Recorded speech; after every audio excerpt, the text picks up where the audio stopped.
Carte 43, la pensée créatrice. Un penseur est un créateur de par ses pensées. Comprenez cette vérité fondamentale. Tout ce que vous éprouvez est votre création.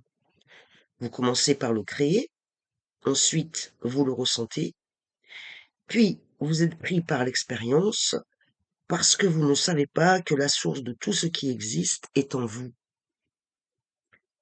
Un jour, un homme en voyage arriva accidentellement au paradis. La conception hindoue du paradis veut qu'il s'y trouve des arbres qui exaucent tous les vœux, des kalpatarus.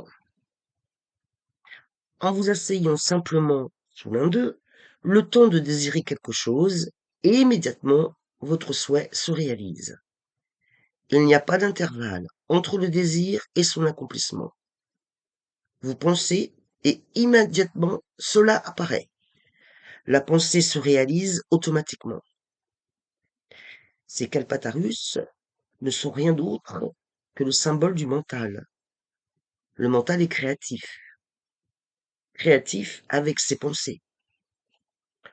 L'homme, fatigué, s'endormit sous cet arbre magique. Lorsqu'il se réveilla, il avait très faim. Il pensa, j'aimerais bien trouver un peu de nourriture. Et immédiatement, venu de nulle part et flottant dans les airs, de la nourriture apparut, des mets délicieux. Il se mit aussitôt à manger, et une fois bien rassasié, une autre pensée lui traversa l'esprit. Si seulement je pouvais avoir quelque chose à boire.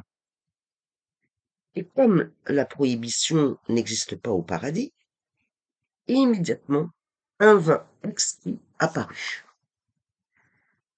Tout en buvant son vin tranquillement, dans la fraîche brise du paradis, à l'ombre de son arbre, il commença à s'interroger.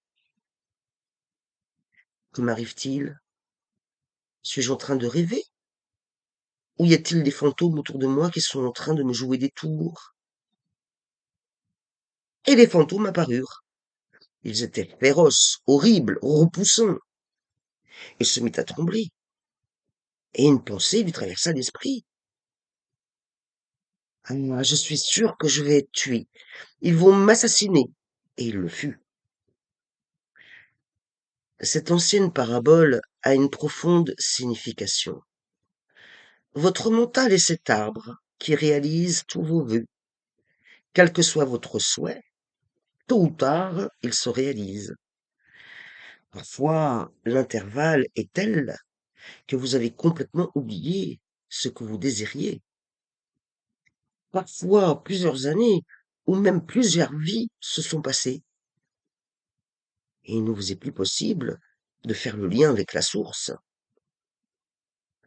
Mais si vous y regardez de bien plus près, vous découvrirez que toutes vos pensées vous créent, vous et votre vie. Elles créent votre enfer, elles créent votre paradis, elles créent votre malheur, elles créent votre joie, elles créent le négatif, elles créent le positif. Tout le monde ici est un magicien, filant et tissant autour de lui un monde magique, puis s'y trouve pris. L'araignée elle-même est emprisonnée dans sa propre toile. Lorsque ceci est compris, les choses commencent à changer.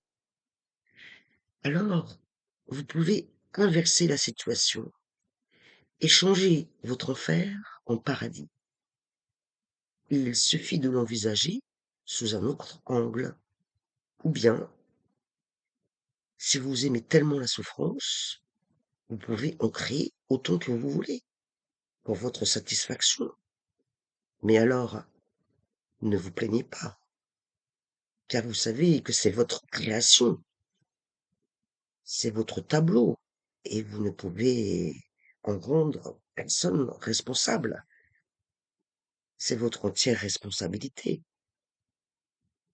C'est alors que survient une nouvelle possibilité. Vous cessez de créer le monde. Il n'est pas nécessaire de créer le ciel et l'enfer. Il n'est pas nécessaire de créer du tout. Le créateur peut se détendre, se retirer. Et le retrait du mental, c'est la méditation.